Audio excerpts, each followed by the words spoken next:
ci sono argomenti che alcune volte come dire, subiscono un'accelerazione, quindi per tanto tempo rimangono le prime pagine dei quotidiani, se ne parla spesso in televisione, nei telegiornali, poi scompaiono perché evidentemente vengono sostituiti da altri ritenuti, chi in pagina, da chi organizza, da chi ascolta, da chi sente e fiuta l'aria del dibattito regionale, da altri forse ritenuti più d'attualità, più di stringente attualità. Tony Astumpo mi ha sollecitato a recuperare un argomento di cui abbiamo parlato tempo fa, che era quella, se non parli al microfono sarà difficile, dicendo guarda, dobbiamo riprendere a parlare della famosa legge, quella parità di genere, no? Che poi è morta, defunta, è default, finita. No, io veramente voglio ringraziare il direttore perché in questo momento credo sia importante riprendere questo ragionamento che noi avevamo interrotto qualche mese fa oramai, ma non noi, l'aveva interrotta il Consiglio regionale, perché ci eravamo lasciati proprio ad aprile. Ma non c'era la possibilità, te ne sei accorta? Cioè, nell'ultima riunione del Consiglio regionale? No, c'è quella maggioranza che sta reggendo il Consiglio regionale, che non è quella del 23 novembre del 2014 per intenderci, non è quella, che nicchia sulle cose a cui è tenuta, perché questa legge è una legge di obbligo, diciamo così, regionale. Questa legge è una legge oramai adottata da quasi tutta, ne manca 1 o 2 regioni in Italia, la legge 20 del 2016 obbliga le regioni ad adottare una legge sulla preferenza di genere, o meglio sulla rappresentanza di genere, e qualora non dovesse farlo la regione, qualsiasi regione, espone il futuro Consiglio regionale ad una illegittimità. E allora questa maggioranza, che è una nuova maggioranza che sta reggendo il Consiglio regionale ormai da troppo tempo, anziché svolgere le funzioni che gli sono dovute, compie degli atti che probabilmente non sono sempre diciamo così, in linea con le proprie funzioni. E allora a noi viene un suggerimento, e di questo voglio ringraziare i comuni che si sono messi a disposizione di questo progetto, e sono il comune di Rende, il comune di Bovalino, il comune di Cosenza, qui rappresentati, ma ci sono ancora i comuni di Vierzino, di Ricati, di Roseto Capospulico, insomma ce ne sono tanti altri comuni che hanno depositato una proposta di legge già a gennaio, quando ancora si discuteva della legge invece di produzione regionale, che veniva bocciata quella legge di produzione regionale ad aprile, mentre la legge dei comuni depositata veniva, diciamo così, accantonata in commissione. Perché ma deve essere discusso. No, l'articolo 39 e 40 non recita della discussione in commissione, ma prevede una possibilità di ingresso della legge anche direttamente in aula, ma hanno scelto la strada, diciamo così, più lunga, e va anche bene. Di questo ringrazio ancora Laura, Giulia, che sono andati in commissione a battersi per la legge a luglio. Scusami, ma tu davvero pensi che alla parte, diciamo, finale, ormai siamo agli sgoccioli di questa legislatura, perché presumo si voterà entro il 26 di gennaio, questa più o meno sembra l'indicazione, possa in qualche modo mettere in campo una legge che prevede il voto per garantire la parità di genere? Non lo devi dire senza, con un sì o con un no? No, io penso che ancora ci sono le condizioni. E allora, essendoci le condizioni, perché c'è una legge depositata dai comuni, i quali votano già sulla base della 212 scusatemi, 215 del 2012, con la doppia preferenza di genere, i comuni chiedono alla regione di adeguarsi. Allora, voi qui... E allora i comuni, una volta che lo chiedono non a una maggioranza che non esiste, ma a quella che si compone ogni volta in aula, perché se no maggioranza e opposizione, che fanno la nuova maggioranza oggi, devono spiegare agli elettori perché hanno il timore di adottare una legge a cui sono tenuti, che è la legge sulla preferenza di genere. Tu qui anzi hai invitato anche il sindaco di Rende. Sì. Il microfono dovreste prendere, sindaco di Rende. Sì, perché voglio dire, evidentemente hanno riconosciuto nel lavoro fatto dal Comune di Rende come dire, in linea con quelle che sono quella che è l'idea, il progetto, l'intenzione di questo. Come lo chiami? Come lo vogliamo chiamare? Movimento di donne calabresi? Sì, diciamo che c'è stata una forte spinta di un movimento di donne calabresi. Donne impegnate in politica, va bene. Un movimento di donne calabresi che già lo scorso, diciamo così, non questo luglio, mi pare lo scorso luglio ancora, vero? Abbiamo fatto una grande petizione, alla fine è sfociato anche in questo coinvolgimento dei comuni, di cui ringrazio anche il sindaco. Di cosa si tratta?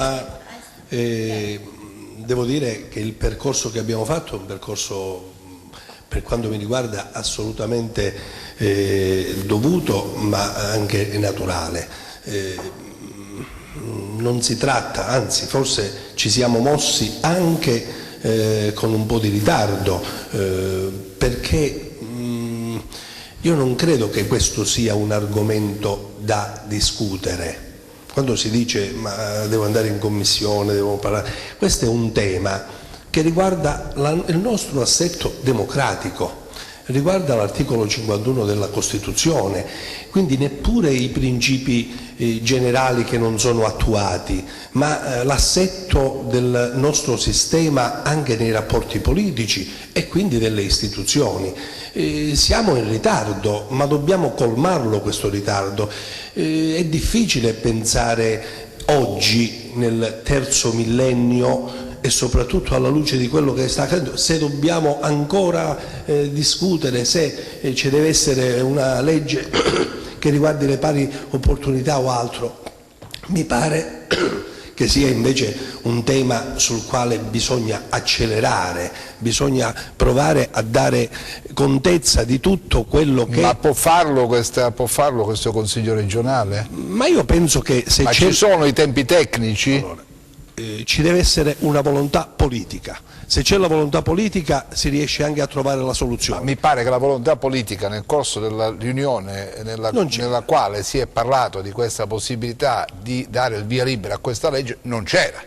E infatti diciamo questa cosa, se c'è una volontà politica si può fare. Se non c'è la volontà politica, qualcuno si pone da un punto di vista...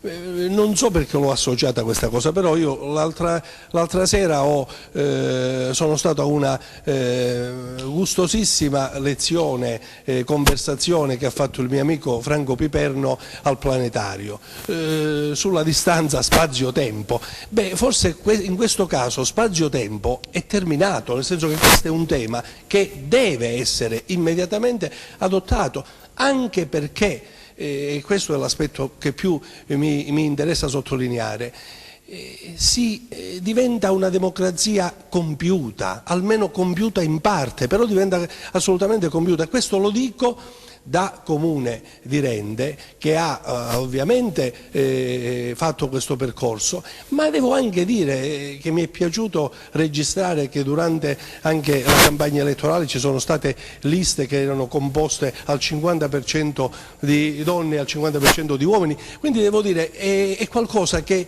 aiuta e fa bene alla nostra democrazia. Ecco perché secondo me questa cosa va comunque fatta, al di là dei principi generali che ci sono e quant'altro. Io personalmente penso non c'è bisogno di fare una legge, perché nelle cose, insomma, io la penso così, insomma, oggi donne e uomini, cioè, non la vedo più questa, diciamo questa la stessa divisione, cosa, onestamente. No. Se abbiamo bisogno di una legge, per rivendicare come? Siamo al punto che purtroppo c'è bisogno di una legge. Questo è il mio modo di vedere, di pensare. Ma così dovrebbe essere effettivamente, direttore. Il punto è proprio questo, che siamo talmente indietro che c'è bisogno di una legge per sancire quello che è un principio costituzionale, sancito dall'articolo 3 della Costituzione, dall'articolo 51, dall'articolo 112 e via discorrendo. Una legge che è stata imposta dal governo centrale, una legge che è stata chiesta dai comuni alla regione, quindi non ci si capacita del perché alla fine, cioè è una cosa ovvia, è un'ovvietà.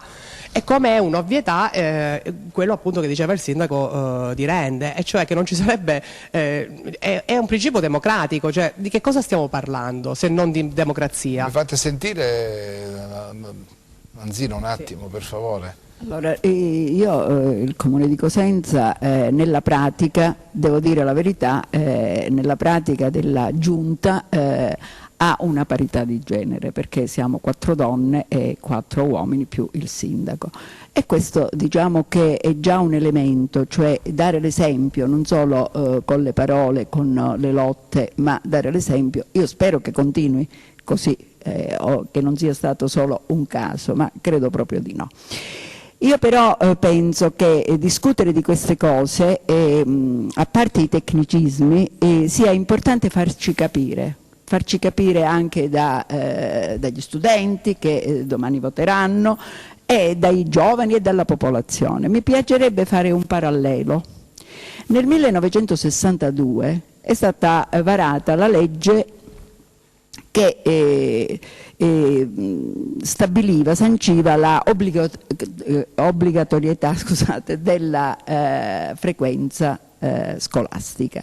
Una legge che non è particolarmente riferita alle donne e che però invece ha realizzato nella pratica una vera parità di genere, perché la disparità avveniva non per legge, ma avveniva per mentalità.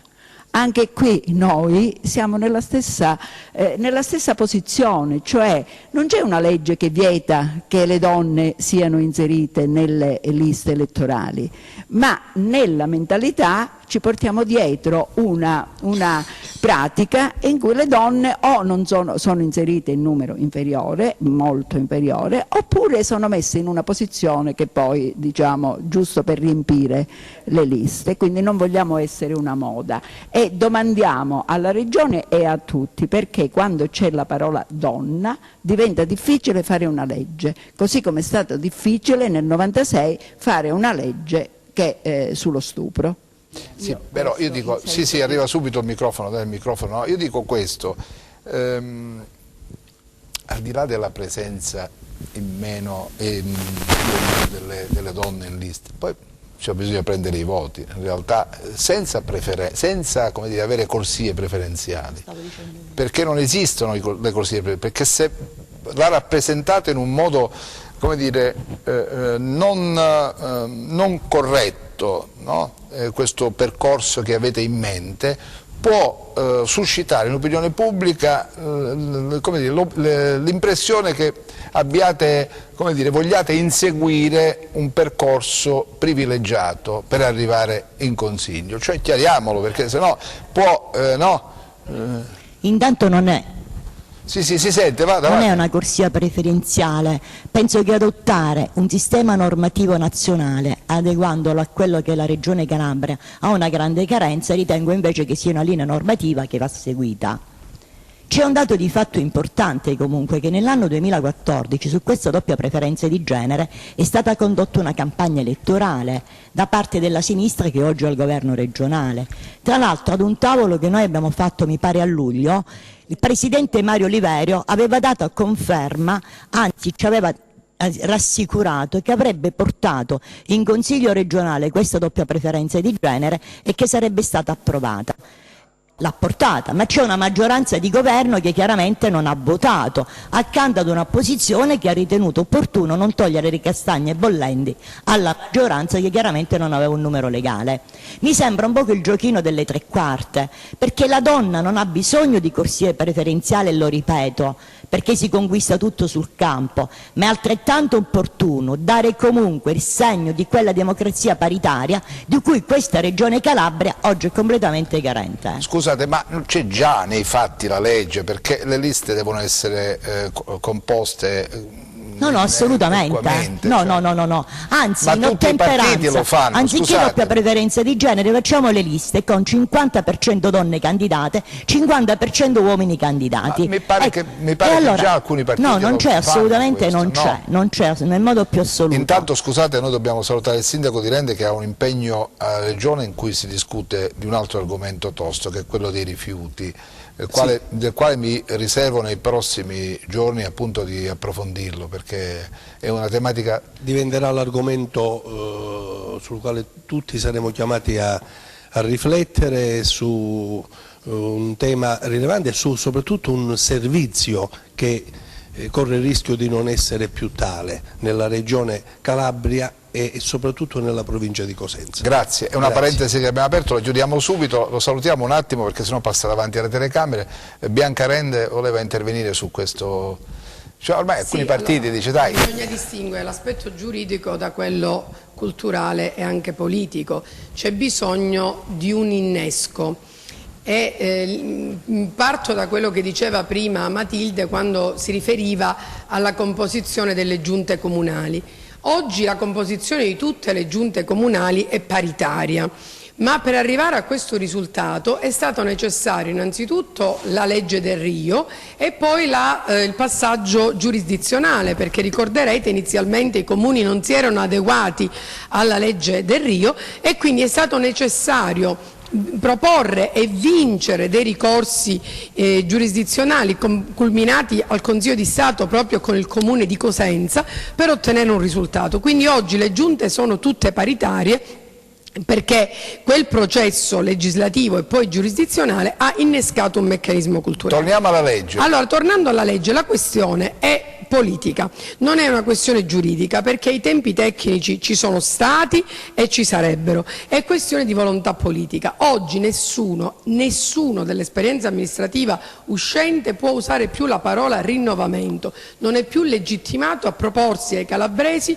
parlando di volontà di innovare e di cambiare, perché c'è stata un'opportunità straordinaria, che è stata questa, di aprire le porte non alle donne perché avessero maggiori spazi, ma alle istanze di un popolo, di un movimento. Quello che tu chiamavi movimento di donne, in realtà è stato un movimento di donne e uomini, plurale perché ha abbracciato tutti i partiti politici e anche c'è stata una grande mobilitazione del sindacato che ha fatto anche dei picchetti. Oggi dell'associazionismo che ha raccolto migliaia e migliaia e migliaia di firme. Allora noi siamo rimasti, questo Consiglio regionale è rimasto indifferente rispetto a queste pressioni, a queste istanze, ma adesso si aggiunge un nuovo dato, ecco perché stiamo facendo questa trasmissione. Qual è la novità?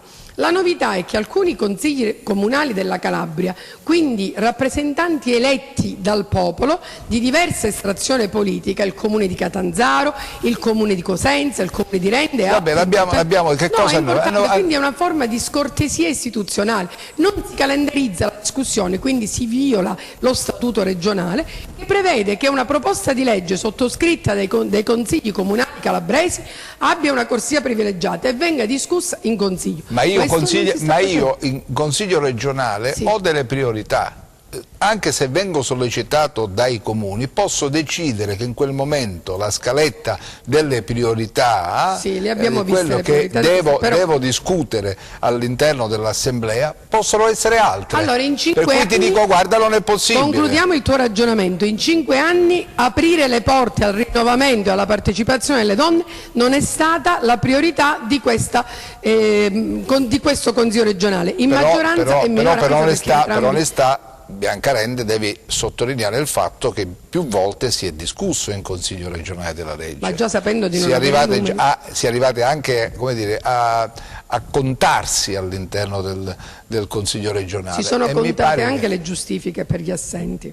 I trucchi per non approvare una legge li conosciamo anche noi donne che siamo fuori dal Consiglio e sappiamo che quando c'è la volontà politica c'è anche la capacità tecnica di portare a casa il risultato. Discussione. La proposta viene spontanea, a mio avviso. Qualche settimana fa in commissione si discuteva della legge sui precari, argomento caldo, sì, diciamo così. Quello è un argomento caldo, ma quella legge che doveva, diciamo così, non essere di competenza del Consiglio regionale, salva precari, no, quella norma precari non è, diciamo così, proprio doveva essere rinviata, perché così era stata conclusa la prima commissione della regione, rinviata al 9 di ottobre. Dopodiché, per un tocco di magia, quella legge, fuori sacco, guarda caso, arriva in aula perché non era di funzione del Consiglio regionale, ma serviva a mettere le catene a qualcun altro. E allora l'ultimo atto del Consiglio regionale nella sua funzione sarebbe proprio quello di portare giorno 10, e lo diciamo così liberi, giorno 10 in aula, per un atto di magia di nuovo, discutendolo e approvandolo secondo quella che è la maggioranza che si è composta su quella legge, guarda caso, precari, che non era di competenza del Consiglio. Ci credi? Allora, io ci devo credere per forza, cioè noi abbiamo fatto una campagna elettorale, la precedente campagna elettorale, e questa, la legge sulla doppia preferenza è stato il cavallo di battaglia della mia campagna elettorale. Io sono del Partito Democratico e quindi avrei voluto che questo Consiglio, e quindi spero che ancora questa maggioranza, anche se rimodulata, rivista, corretta, possa portare alla Calabria questa norma di civiltà.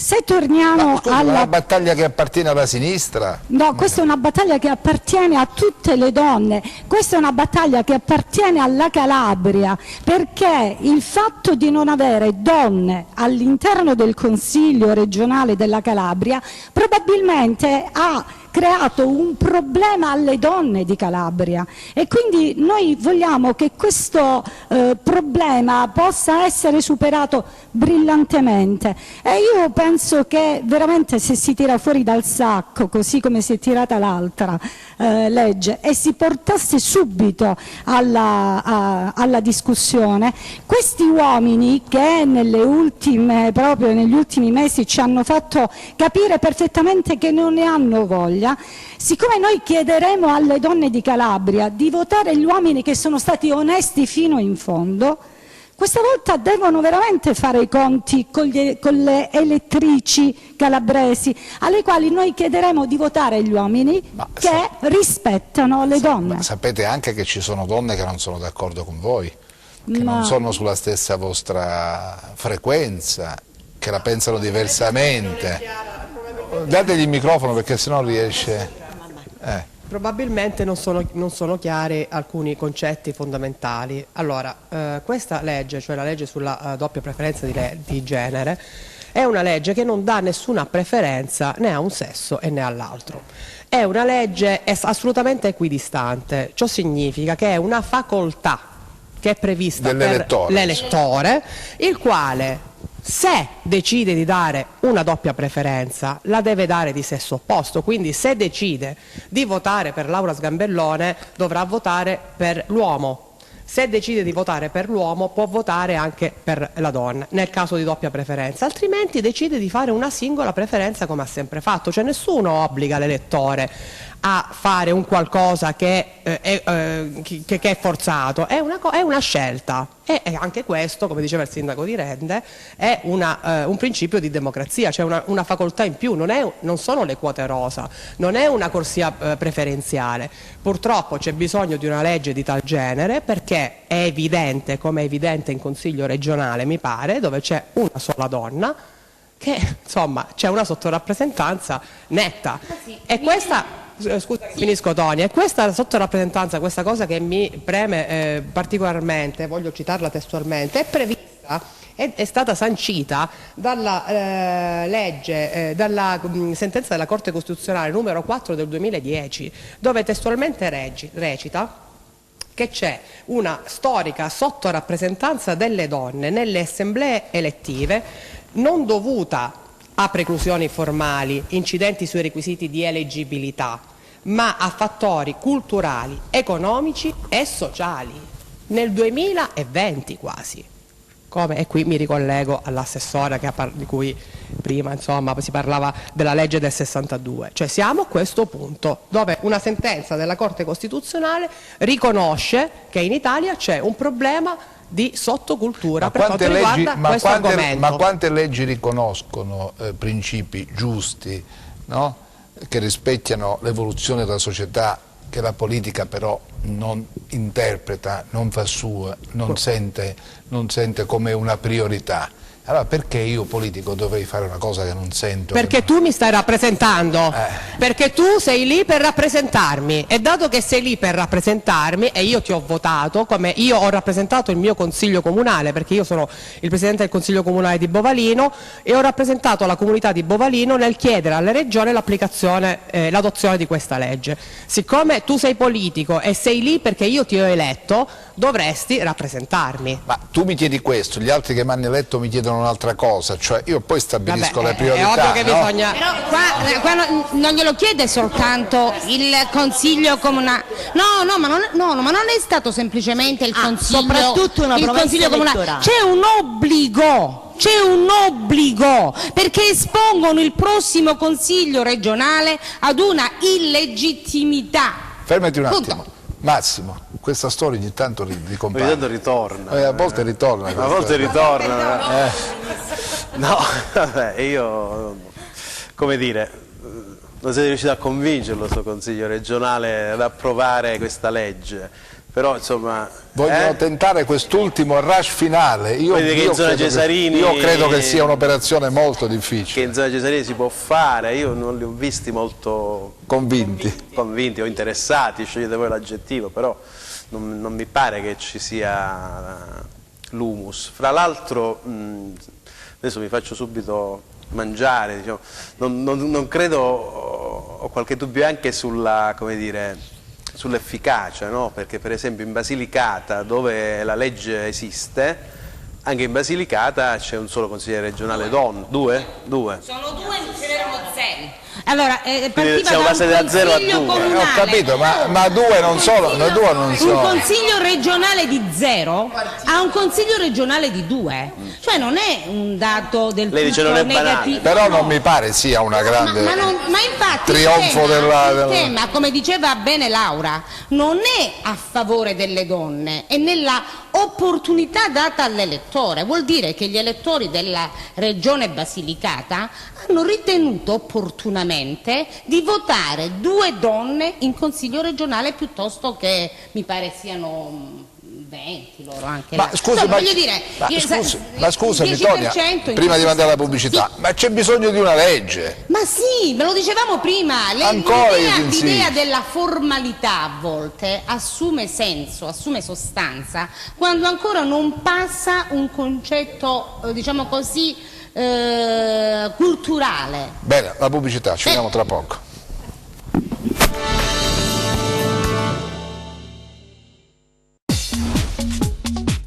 Cerca Teleeuropa sul tuo Play Store o Apple Store e scarica la nostra app. Siamo tornati in diretta, stavamo parlando anche dopo, mentre vedevate la pubblicità. Massimo, io la vedo onestamente, posso essere sincero, la vedo durissima che si possa approvare una legge a 2 mesi dalle elezioni. Io la vedo dura. Poi è giusto che dovete, come dire, premere, pressare, provarci per un dovere civile, per una necessità avvertita dalla società. Che è successo? La sigla avete mandato? Avvertita dalla società. È giustissimo, fate il vostro, svolgete benissimo il vostro ruolo, ma credo che tempi tecnici, organizzativi siano, perché poi bisogna rimodulare tutta la legge elettorale, non è che puoi fare solo un piccolo passaggio e il resto lo lasci così. Intanto, direttore, questa è una legge bipartisan. Qui il mondo delle associazioni ha ritenuto opportuno sottoscrivere, il mondo mio politico centrodestra ha ritenuto opportuno sottoscrivere, il mondo della sinistra ha ritenuto opportuno, per cui è una proposta bipartisan. E penso che da questo punto di vista c'è stata un'apertura nuova in Calabria, Noi penso che abbiamo scritto veramente una nuova pagina, che di fronte a determinate problematiche il colore politico crolla. E questo penso che è il primo punto che debba far passare l'idea ad un Consiglio regionale che dovrà approvare questa legge. Il secondo punto, lo ricordava l'amica mia prima del Partito Democratico, che è stata condotta una campagna elettorale regionale dall'attuale maggioranza di governo regionale che siede in Consiglio, che non è la maggioranza di cui parlava Tonia, la nuova maggioranza. Io parlo di quella maggioranza che si è identificato come candidato a Presidente Mario Oliverio. E ritengo che anche questo è un secondo motivo validissimo, quello di mantenere poi quelle che sono state le promesse con i calabresi tutti, che non hanno differenza di colore politico. Terza cosa è perché ritengo che la Calabria non può essere marchiata come la regione che non ama le donne, che non è una regione per le donne. I tempi ci sono, perché se il Presidente Oliverio sta cercando ancora di prendere tempo per un voto e ci farà votare il 26 gennaio con un metro di neve nelle aree interne, quindi non so a quel punto quali saranno i cittadini che si recheranno alle urne e poter scegliere il loro candidato a Presidente, anzi il futuro governatore della Calabria, ritengo che i tempi ci sono, anche perché mi pare di capire che in questi ultimi tempi si stanno regalando prebende e mance dappertutto, per cui fare un regalo per una doppia preferenza di genere ai calabresi tutto ritengo che non sia un reato. Un regalo, Massimo? Ma non so se definirla un regalo, però io come dire, non è che perdonate, sono un po' lento, ma non la capisco fino in fondo questa cosa, nel senso che io forse se fossi una femminuccia non la rivendicherei, no? Anche per un semplice dato statistico, nel senso che mi pare che da un punto di vista proprio demografico, no? Voi donne siete molto di più numericamente degli uomini. E allora perché non vi votate fra di voi? C'è bisogno di una, come dire, di una certificazione, di un'imposizione per legge, forse c'è poca solidarietà fra di voi in altre occasioni, questa solidarietà che adesso sto vedendo così compatta e bipartita per questa legge, forse dovreste esercitarla anche nel momento in cui andate a votare, perché se no vi mettete d'accordo, insomma, voglio dire, così non è che c'è qualcuno che vieta di votare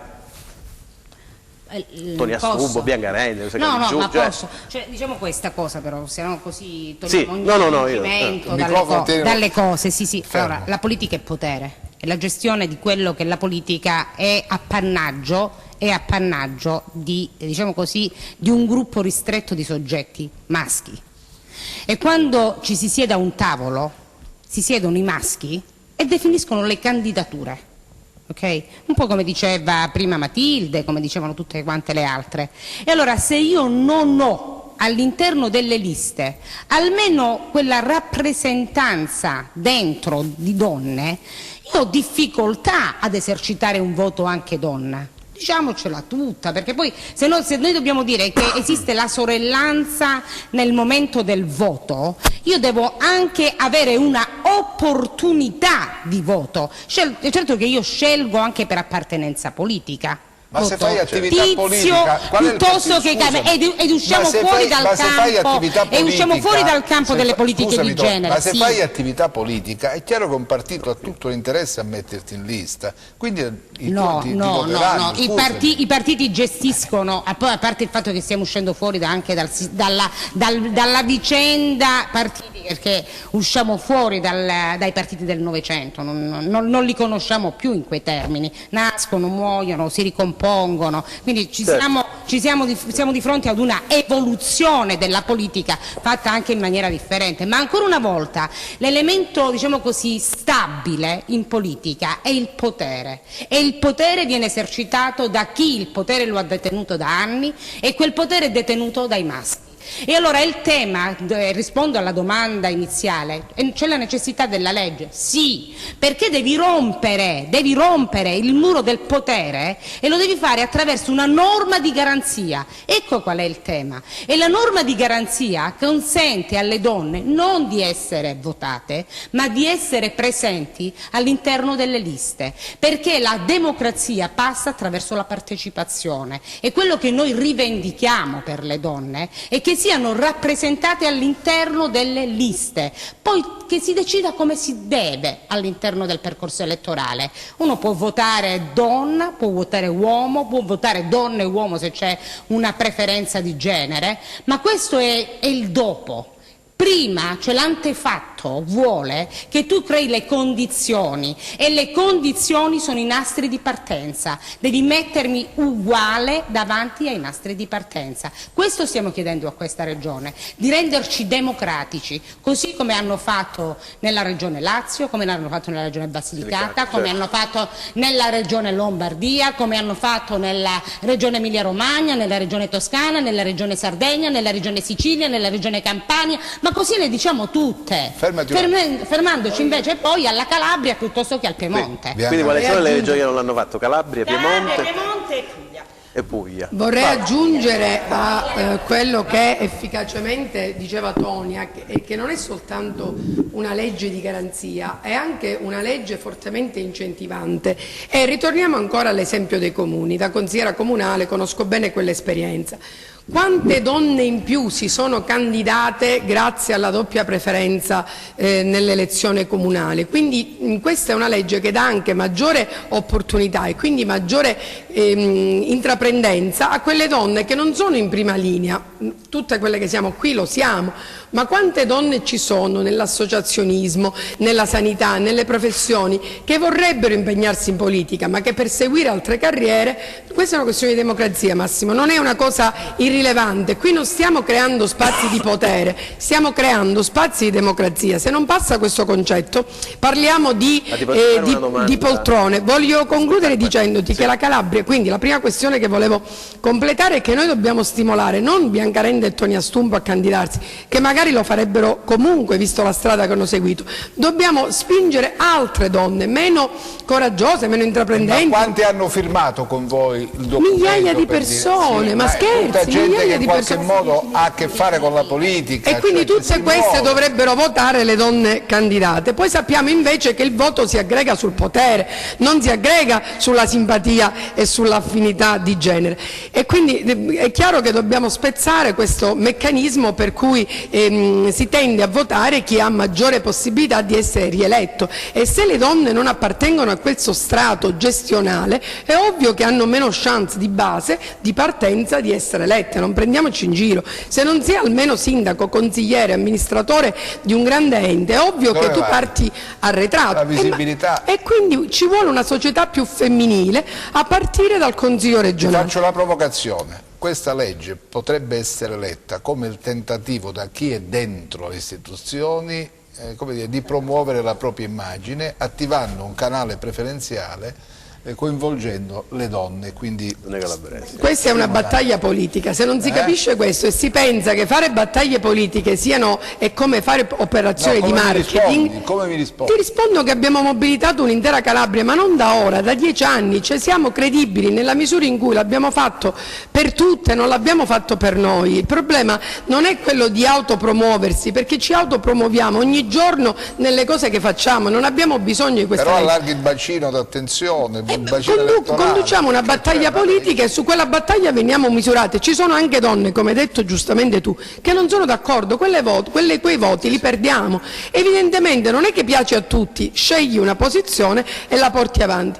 Voglio concludere sulla questione geografica. La Calabria non è un'isola, è un'isola per tante cose, per la sanità, per i rifiuti, è l'ultima regione del mondo. Vorremmo che non lo fosse anche rispetto all'adeguamento al sistema legislativo nazionale, perché noi viviamo in uno Stato di diritto e vi piaccia o non vi piaccia, è una legge dello Stato alla quale bisogna adeguarsi, quindi anche questo è un profilo non indifferente da considerare. La risposta è in questo aspetto bipartisan di questa proposta, perché se io decido di votare una donna, se scelgo poi di fare la doppia preferenza, devo poi mettere obbligatoriamente un maschio, quindi non ho capito questa, cioè io chiederei qual è la paura, qual è la paura, cioè la paura di andare avanti in una dimensione veramente di democrazia, perché la democrazia è fatta anche di numeri e sul numero delle donne E sul numero degli uomini io penso che debbano essere fatte poi le liste, non così soltanto perché un gruppo di uomini che per il momento sono al potere si siedono e decidono. Non lo so, ci risponda chi non vuole andare avanti su questo percorso, su questi percorsi. Ci sono dei temi che giacciono in Consiglio regionale, ti guardo e penso alla legge contro la violenza di genere, è ferma là, non c'è una sensibilità di questo Consiglio regionale a portarla in aula, mentre, tanto per dire quanto valgono i numeri, come diceva Matilde, in Parlamento, variando i numeri, eravamo al 15%, non 40 anni fa, diciamo. 10 anni fa eravamo al 15%, 5 anni fa senza la legge, ma per un'intelligenza straordinaria, diciamo così, di chi governava un processo e si era inventato il sistema dell'alternanza uomo-donna. Si è arrivata ad avere, poi nell'ultima legislatura abbiamo avuto insomma la doppia l'alternanza voluta per legge. Abbiamo avuto adesso, e avevamo allora, il 30% di donne che sedevano in Parlamento. Quel 30% ha portato alla ratifica del Trattato di Istanbul, ha portato all'approvazione della legge contro lo stalking, hanno portato la legge contro la violenza, no, la 119 del 2013. Insomma, abbiamo avuto una serie di disposizioni legislative frutto della sensibilità di quel 30% che faceva la differenza. E allora io credo che le donne, anche in questo Consiglio regionale, devono poter sedere in un numero importante, perché probabilmente si potrà discutere e ragionare in quel Consiglio di cose che vengono considerate di serie B, come la violenza di genere, ma non è di serie B. Ragionare meglio delle cose di cui già si discute, sanità, di trasporti, di abilità. Sì, certo, sicuramente. Rispettando un pluralismo diverso. Senza microfono diventa difficile farti sentire. Una battuta solamente, non è una legge che avvantaggia solo le donne, ma avvantaggerebbe tutti i calabresi, perché le questioni generiche, quindi sanità, trasporti ed altro, verrebbero affrontate secondo un diverso pluralismo, assommando punti di vista anche di chi poi quei servizi li vive direttamente, molto più di quanto non facciano gli uomini, potrebbe essere utile. Vabbè, non c'è una diversa sensibilità, scusatemi, dai. La sensibilità sui temi c'è adesso, i maschi e per esempio lo Spray Cosenza abbiamo due manager donna. La diversa sensibilità è acclamata. Ma c'è la sensibilità, scusa, come fai a rimanere insensibile ai problemi legati alla sanità? Ma è che tu hai più sviluppata la sensibilità? Le donne sono maggiormente dedicate alle attività di cura, è una questione statistica, assistono figli, genitori e quindi vivono di più i servizi pubblici. Ma non per questo, è una questione statistica, l'uomo però non è, come dire, risulta sensibile a questa cosa. Non si vuole negare la sensibilità, non si vuole assolutamente negare la sensibilità, perché entreremmo poi dalla cultura, in un campo, dalla storia, però si vuole affermare la doppia sensibilità. Ecco. Questa mi piace di più.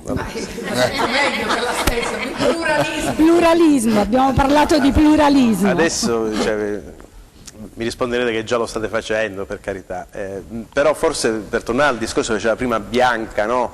Gli spazi di democrazia, siamo a 5 minuti, forse sarebbe più importante intraprendere, dal mio punto di vista, poi ovviamente mi smentirete, diciamo, battaglie riguardanti altre questioni, no? Proprio per liberare la donna. Quindi io penso per esempio agli asili nido, non è possibile che in Calabria, cioè tutte quelle che riguardano insomma la famosa conciliazione no, della vita della donna col lavoro, insomma, perché là per esempio, là ecco, io registro un problema gravissimo, là la Calabria davvero siamo all'anno zero. Domenica mi è capitato di presentare il libro del collega Marco Esposito, Zero al Sud, per esempio. Leggendo quel libro, cioè, per esempio, uno scopre che Reggio Calabria ha dallo Stato 90.000 euro l'anno per gli asili nido, Reggio Emilia, che è molto più piccola, ha 9 milioni di euro l'anno, quindi 100 volte di più. Questo perché? Perché i finanziamenti sono basati sulla spesa storica e quindi siccome non ci sono asili nido, allora io ti finanzio i pochi che ci sono. Ma questa... Allora questa è una... Posso farti omaggio del lavoro fatto dalla consigliera di parità in questo senso, perché noi abbiamo fatto un lavoro in questa direzione e abbiamo... Quindi è un'insensibilità del Consiglio regionale che io non ho visto arrivare proposte di legge. Fatto anche là e su questo ancora una volta il Consiglio regionale ha nicchiato, perché il vero tema è proprio questo, quando io dico che manca questa sensibilità là dentro, perché mancano le donne, perché le donne che devono andare a lavorare rinunciano, c'è uno studio su questo, non lo dico io, il tema è che non è che bisogna prima lavorare e poi far l'asilo nido, ma bisogna invece far prima l'asilo nido, perché l'asilo nido ti consente di accedere al mondo del lavoro, e noi con lavori fatti e presentati presso la Regione Calabria, senza avere però la possibilità diciamo così, dell'ingresso del viatico anche femminile all'interno di quel Consiglio regionale, è rimasto uno studio, un lavoro importante, interessante, prodotto e ancora una volta grazie ai comuni dove lo abbiamo diffuso, ma non sicuramente nella sensibilità del Consiglio regionale, che non l'ha adottata all'interno di una procedura legislativa, né tantomeno nell'attingere a fondo. Andiamo adesso alla parte conclusiva. Voi chiedete che nella riunione del Consiglio regionale, la riunione del Consiglio del 10, no? 10 ottobre, si proceda in questa direzione. Sì. Andate lì a presidiare. No, come l'altra volta. No, ma voglio dire adesso devono farlo, no, devono assumersi una responsabilità, poi se la assumeranno davanti ai propri elettori, insomma, in qualche modo. Giorno 10 loro hanno una tra le ultime opportunità, poi non so quando verrà convocato il prossimo, per cui facciamo gioco sul 10. Il 10 basterebbe che magari la consigliera Sculco decidesse di portare in aula fuori sacco questo provvedimento dei comuni, di Laura, piuttosto che del sindaco Manna, piuttosto che di Matilde, insomma di tutti quei comuni che lo hanno approvato nel proprio consiglio comunale all'unanimità, portandolo in aula e chiedendo su questo, come voto fuori sacco, l'unanimità dei consensi a questa nuova maggioranza che, guarda caso, come ho detto prima, ha votato qualcosa che non gli competeva, e allora che facesse il suo compito, che è quello della votazione di una legge, che è quella della legge elettorale di demando nazionale, perché quello gli chiede la legge, diciamo. Tu che dici? La faranno? Ma io li vedo un po', come dire, presi da altre cose, cioè, onestamente ancora devono decidere quando votare, se approvare il bilancio, cosa fare. Fanno un danno all'ora stesso. Un danno alla Calabria. Anche il bilancio è una cosa seria, se il bilancio non viene approvato non è oggetto di discussione, non è oggetto di discussione il 10, diciamo. Sarà oggetto di discussione a dicembre, ragione per la quale noi diciamo si può fare il 10, si può fare giorno 10 ancora ci sono i termini perché questa cosa possa vedere la luce, è un invito, dopodiché si assumeranno, come tutti, non noi, chi vota si assume le responsabilità, si assumeranno la responsabilità davanti a quello che viene definito dalla Costituzione il popolo sovrano. Bene, vedremo, allora aspettiamo il giorno 10, vedremo il giorno 10 che cosa succede in Consiglio, perché poi anche perché poi è una sorpresa. Torneremo a discutere qui, La mia intenzione è sentire anche il parere dei cittadini, apriamo i telefoni, vediamo come la pensano, se sono d'accordo con voi, Io ho trovato molte donne che invece non la pensano come voi.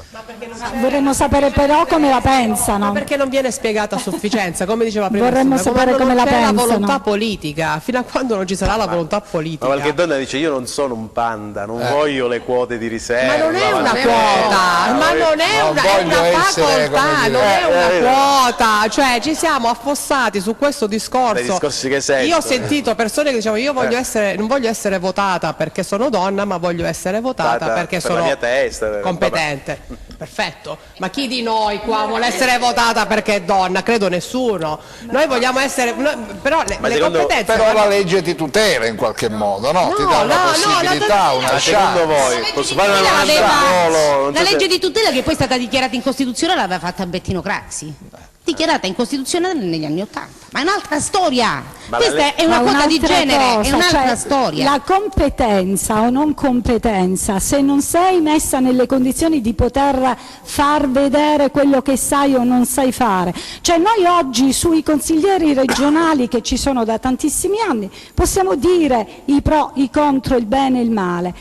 Delle donne di pochissime possiamo dire se sono valide, se non lo sono. Sappiamo che sono valide le nostre consigliere comunali, le sindache a vari livelli, perché laddove ci sono più donne lì c'è veramente una democrazia più compiuta. Fai questa domanda a provocazione e poi no, è passata ieri. Falla qualche. No, volevo capire se secondo voi sta funzionando per esempio la legge, capisco che è un'altra questione, che impone le quote rosa nelle giunte appunto sì, proprio signore, assolutamente le giunte le attenzioniamo sempre. Le giunte sempre attenzionate. Se non vanno bene, se non sono, facciamo i ricorsi ai TAR. Bene, e li leggiamo pure. Grazie. Grazie a voi. Arrivederci. Grazie. Ci vediamo domani, arrivederci. Viva le donne.